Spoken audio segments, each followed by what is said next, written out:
David Grossman is here. He's one of Israel's preeminent authors. He writes both fiction and nonfiction. His novels Sea Under Love explore the Holocaust through the eyes of a child.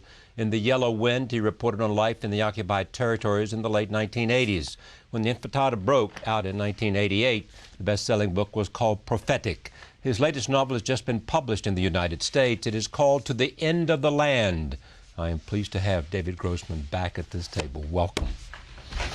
Hi, John. What is it about it? It is about life within a conflict, violent conflict. The book, I wanted to write it in two layers, two levels. One is the bigger layer of the Israeli-Palestinian conflict, wars and occupation and terrorism, everything that is there, that is our daily bread, so to say. But what interested me no less is to describe life of a family with all the details and all the nuances of a family. I always believe that the greatest drama of humanity is the drama of the family, and that the most significant events in human history, they did not have occurred on battlefields or in palaces or in parliaments, but rather in kitchens and in bedrooms and in rooms of children. And I wanted to show how the Middle East conflict projects its brutality into this tender bubble of one family and what it does to it. Tell me your characters. Well, the main one is Ora. Ora, which in Hebrew means light, yeah, luce. She's quite typical Israeli woman. She is around 50, very impulsive, very sensual, exposed in her feelings, straightforward, does not afraid to express her opinion. Sometimes she overflows with emotions. I think she's a very familiar to everyone who reads her in Israel. And she's the mother of two boys. They are not boys anymore, they are 24 and 21, but especially she's the mother of Ofer. And in the beginning of the book, she is waiting to Ofer to be released from the army, and she plans to go to a trip on foot with him in the Galilee of Israel, and she prepares backpacks and all that. And on the very last day of Ofer in the army, there is a new military operation that Israel initiates against the Palestinians in the West Bank, and he volunteers to go there. He does not want to be released from the army. He says that for 3 years he was trained for this operation. He will not abandon his comrades. He wants to go to this operation, and she is left alone. And all her hopes that while she will be with him in the Galilee, she will be able to reclaim him. Because, you know, when they go to the army, they change. They become more stiff. They have to cover themselves in a kind of suit of armor in order not to be exposed to the reality of the conflict. And she believes that if they will be alone together in the nature, he will be able to melt again and to become the child that she knew. But now suddenly she is alone, and she goes alone to the Galilee, but on her way she almost kidnaps a man called Avram. And Avram is the love of her life. He's not her husband, but he had his effect on all her life. And Avram, who was like a sparkle of light and life and creativity and passion when he was a young man, in the war of 73, the Yom Kippur War, he fell captive at the hands of the Egyptians, and he returned broken, and he doesn't want any contact with life. But Ora, by taking him to the Galilee and starting to tell him the life story of Ofer, in a way, gradually, slowly, she commits him back to life and to life of a family. And what does it mean to raise a child? And she tells him about all the smallest details from which we create one human being in the world. We accumulate one human being in the world. And she does it because this is her only way to protect her son, who is now in the battlefield. So, you see, the story is both about the minutiae of life and the wholeness of life, of one family. And at the same time, it takes place against the terrible situation of the conflict. The power of emotion in Israel seems different than almost any other place. Yeah, you are absolutely right, and I always think that our politics is made of 99% of emotions and only 1% of logic. And by the way, maybe this is also the way to approach this conflict, you know, emotionally, to really understand the emotions, the deep and sharp emotions of both peoples involved, to be attentive to their insult, to their sense of humiliation, to their even to the talent of self-destruction. Yes, to see all the places where they are both distorting themselves, and only if you allow yourself, you expose yourself to this high voltage of emotionality, only then you will be able to understand the depth of the tragedy, and maybe then you will be able to set the people free from it. But if Israeli leaders could live in the occupied territory as you did, and feel and see, would they make different decisions? I guess that they know what the reality is. Maybe not in details. Maybe they do not know. Maybe they do not do what they should do, and this is really put themselves in the place of the other and see reality from the point of view of the Palestinians. I think it's very important for us. It's very important because only then they will be in contact with reality, not only with the projection of their nightmares or their wishful thinkings. But basically, I believe that Benjamin Netanyahu, he knows the situation in the occupied territories, and yet I think he is more dominated by worry for Israel, by fears, by suspicion regarding the intentions of the Palestinians. You know, I'm fascinated by the release of the documents from the Israeli government about the 73 war and how close it was. You're part of that conversation. You hear that conversation. It's a big topic in Israel. What is the? It says how close it is always for Israel. In this case, they were surprised by war, and also by the tenacity of the Arabs. Yeah. This existential fear prevails all the time in Israel. I know that when you look at Israel from the outside, from what you see on the TV screen, you see a kind of military fist, right. Iron fist. But we see the palm of the hand, yeah. and the fragility of Israel. And you know, in the book, which is called To the End of the Land, and has this double meaning as well, yes? What does it mean, to the end of the land? First, it means Ora asks the Palestinian driver to take it to the place, where Israel ends. But also it echoes this option, you know, that terrifies us all the time, that there might be an end to this country, which really freaks me out to think that after 62 years of independence, sovereignty, having enormous, strongly army, yet our existence is not guaranteed, is not solid.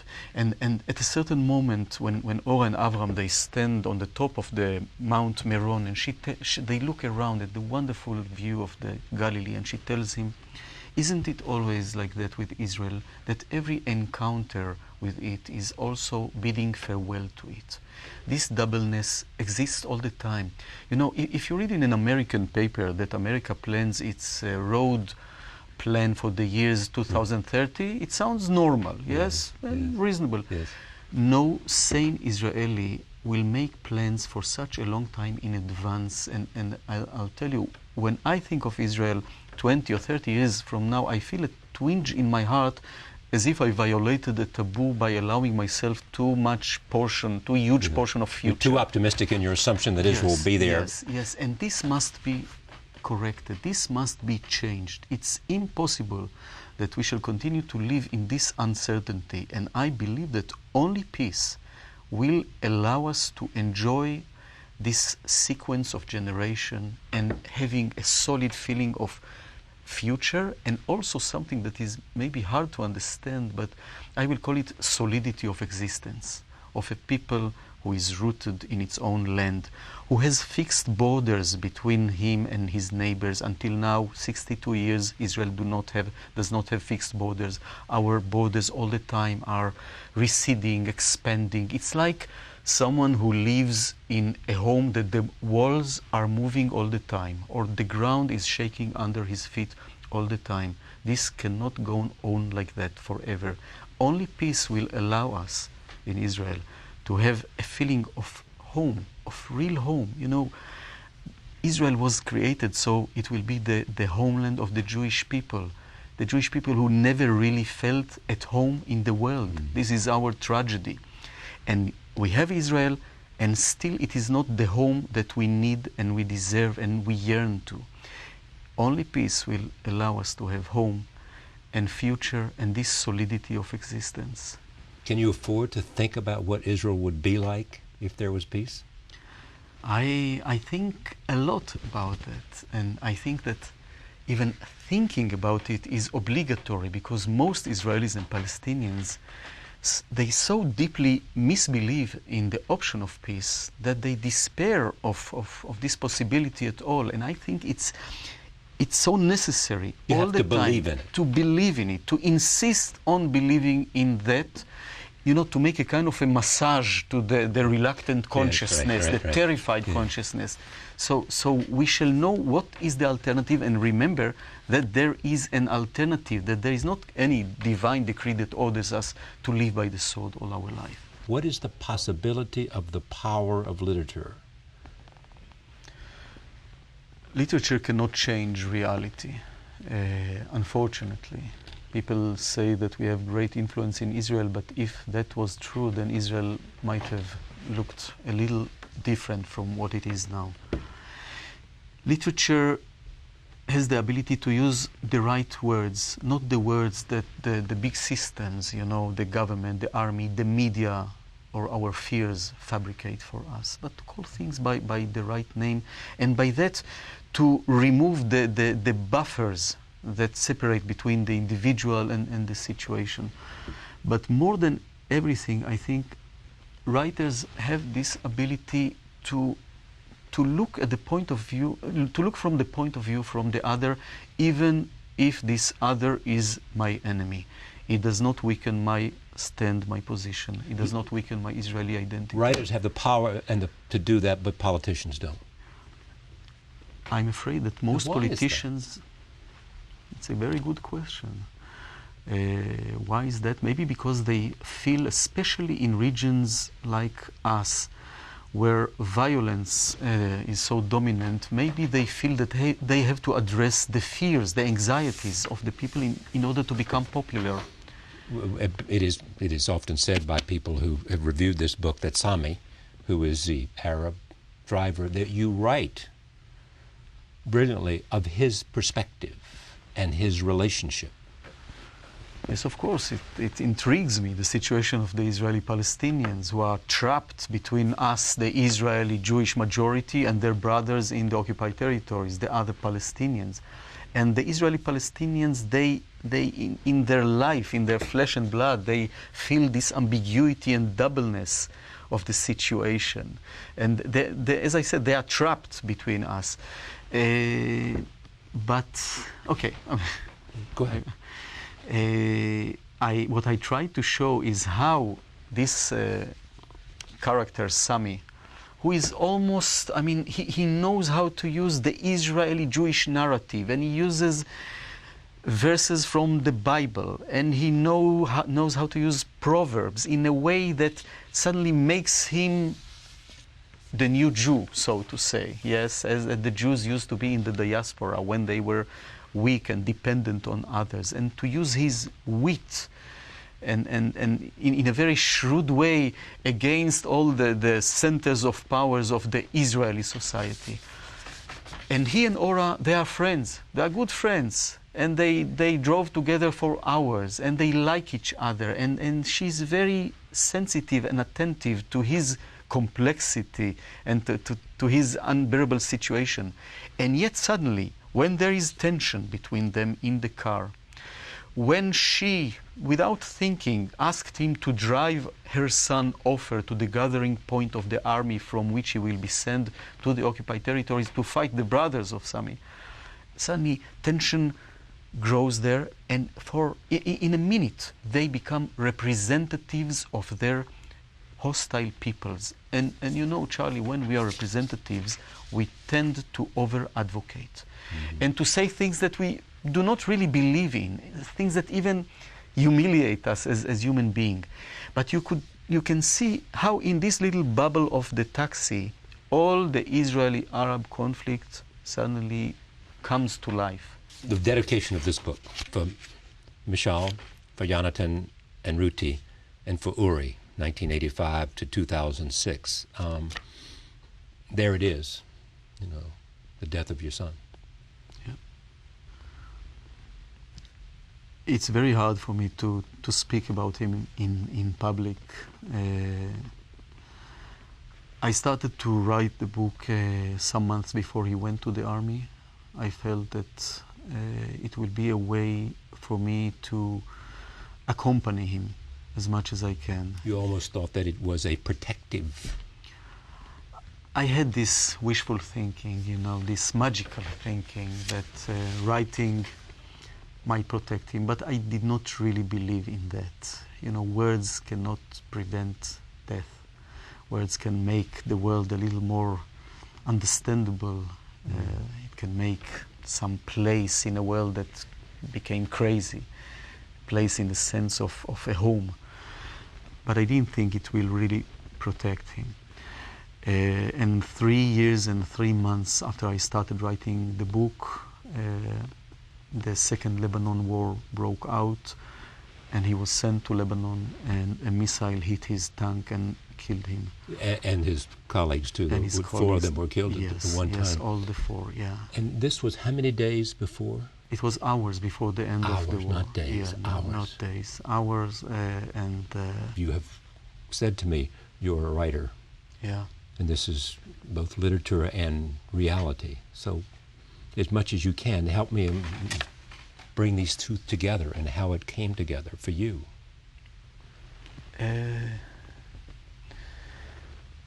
It's still hard for me to speak about it.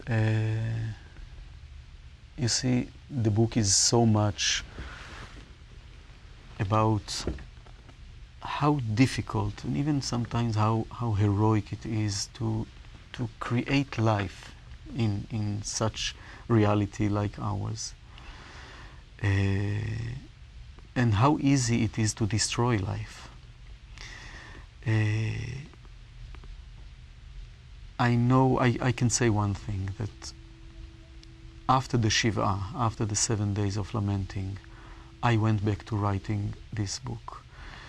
I felt that for me it is the only possible way to go back from the exile that such loss creates. You know, when something like that happens, you feel exiled from everything you knew, from the whole story of your life. Exiled? Yeah, exiled. You do not belong anymore to anything. Nothing can be taken for granted after that. And going back to write the story and to tie again the threads that were torn and to make some sense in this chaotic world. This is how I felt regarding my life and the world back then. And to be able to infuse life into characters again, and to imagine, and to insist on this word and not the other word, to find the precise definition for a feeling or a sensation, even though it seemed to me at the time almost, I will say, stupid or irrelevant. How can I sit for hours looking for one word when a whole world has been destroyed for me? And yet when I found the right word, there was such deep satisfaction of doing something properly in this chaotic world and insisting on it. And I think that for me, writing this book was an act of choosing life against the temptation of despair against the gravity of despair and grief. And the book is about the wholeness of life. It's a very vital book, as anyone who has read it know it. And yet, I guess in a way, like all our life in Israel, there is this strong vitality, this passion for life, and this, the intensity of life of individual and inner life and life of a family, and it's all on the echo chamber of anxiety, of fear of loss and fear of death. This mixture, well, maybe this what makes Israel such an intense place. The voltage of our reality is incredible. I think I do not feel it in any other place on earth. I wish it to be reduced a little. Yes, we have a little overdose of this tension, of this intensity. And yet, this is part of the things that make life in Israel so intriguing and so compelling. And I just wish that in my book I managed to grasp a little of this intensity. As you try to grapple with it and put it in here, and choosing words, as you say, spending hours choosing one word that captures in your own mind what it is you feel in your heart. Yeah. That's the challenge, yes? Yes. Yet people raise the question, when you look at sort of the invasion of the Gaza, did it do something to Israel or not? Inevitably it does things. Inevitably. And I mean, if all your life as a people, all our short history, 62, 63 years of Israel, we are constantly involved in violence that we produce, violence that is addressed at us.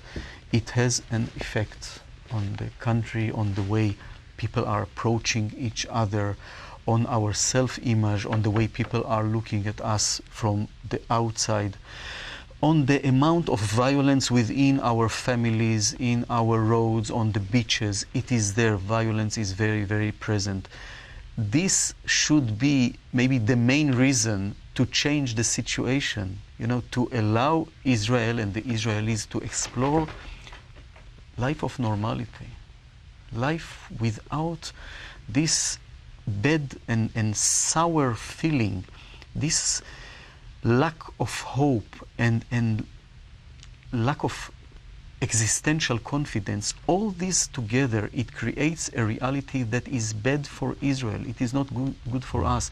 We are not doing any favor to the Palestinians by coming into a negotiation or peace process with them.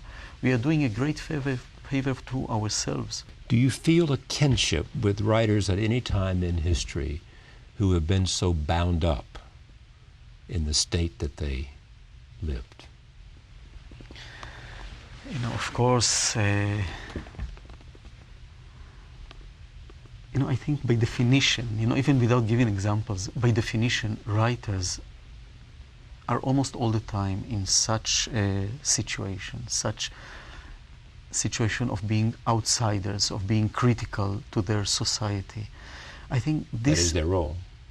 In a way, this is their role, to be a built-in outsider, and to see the reality of your country in sympathetic eyes, because it's important to be sympathetic even to the mistakes that your country does, and to understand where it comes from, why we are almost doomed to make this mistake, but also to insist on the ability to change, to redeem ourselves from this situation. I ask because I sometimes believe, without flattering you, that all countries need this voice, and many of them may have it, and we know of lots of examples, and they have received all kinds of accolades in terms of capturing what it is at the soul of a nation, and being able to tell through fiction better than journalism, or even history perhaps, what is in the sharpest way the choice that has to be made for survival. And I think that literature can do it even better than politicians in a way, and even better than the media. Because when you read a book that is really facing the situation with all the complexity of the situation, suddenly you are not doomed to have a very firm political position or political opinion. You can allow yourself to be in contact with all kind of aspects of the situation. You are more liberated. Yes, I can testify for this book. When people read it in Israel, people from contrary ends of the political map, and they said, this is my book. And I didn't understand how is it possible, and I wish that I knew the formula, so I will be able to bring these people together also in life, in reality, not only in the book. But I think that suddenly people were able to shift very freely between their fears and their hopes. And like Ora, Ora sometimes is a very right-winger, and sometimes she's on the extreme left, because she's a normal human being. She does not have to be entrenched in one political opinion. She can be in contact with her guilt feelings toward the Palestinians. Nothing bad happens if we Israelis will allow ourselves to admit that we have inflicted evil on them for years. If we shall be in contact with these guilt feelings, we shall be in contact with reality. Maybe it will help us to approach quicker towards the solution. To have those feelings may very well liberate you. Yeah, I do not say that we are the only one who is guilty or the burden or guilty. But no one said. Yeah, but I don't know of anyone that looks at this. Yeah, but just to be in contact with all these feelings that we are so well trained to suppress, not to know, and by that we are not in contact with the complexity of the situation. Didn't you say that Israel has for many years now criminally wasted not only the lives of its sons and daughters, but also the miracle that occurred here? The miracle that occurred here.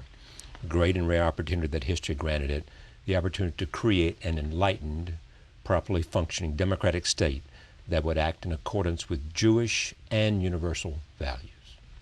Powerful language, criminally wasted. Yeah.